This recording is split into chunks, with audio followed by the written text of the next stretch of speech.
Merci bien. Comme je l'avais signifié, aujourd'hui, nous sommes dans un monde où la jeunesse, la quasi-totalité de la jeunesse est beaucoup campée sur les offres que nous proposent nos différents gouvernements, c'est-à-dire l'État.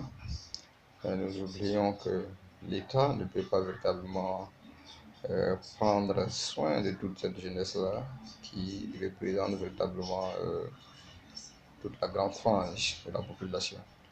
Alors, il est important aujourd'hui que chaque jeune, que tu puisses, que tu sois étudiant, élève ou encore un ménitencier, il est important que nous puissions joindre l'utile à l'agréable.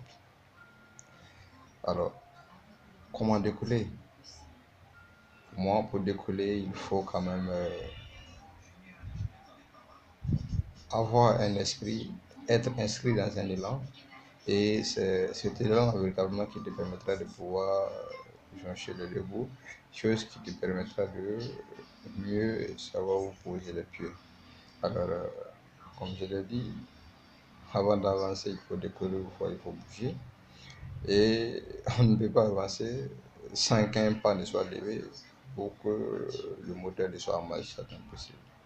C'est pourquoi j'invite tous les jeunes épris de paix, de dialogue et de générosité de faire en sorte que l'esprit entrepreneurial puisse intégrer leur de façon définitive. Il ne faut pas à tout moment compter sur nos États. Tout ce que nous pouvons leur demander, c'est de monter de différents projets, nourrir ces projets-là et prier le bon Dieu pour que le projet soit retenu afin que des fonds efficaces puissent être débloqués afin de permettre à chacun de nous de pouvoir amorcer son développement. Et la seconde étape ici, c'est de savoir faire la distinction entre celui qui crée son entreprise et celui qui travaille dans une entreprise. Ouvrir son entreprise, c'est vraiment quelque chose pas aisé. C'est un travail de longue haleine, mais un travail qui aboutit à un bon résultat si et seulement si celui-même qui crée véritablement cet esprit-là est inscrit dans la logique. L'entrepreneur, c'est celui-là qui est concis, qui est précis dans tout ce qu'il fait.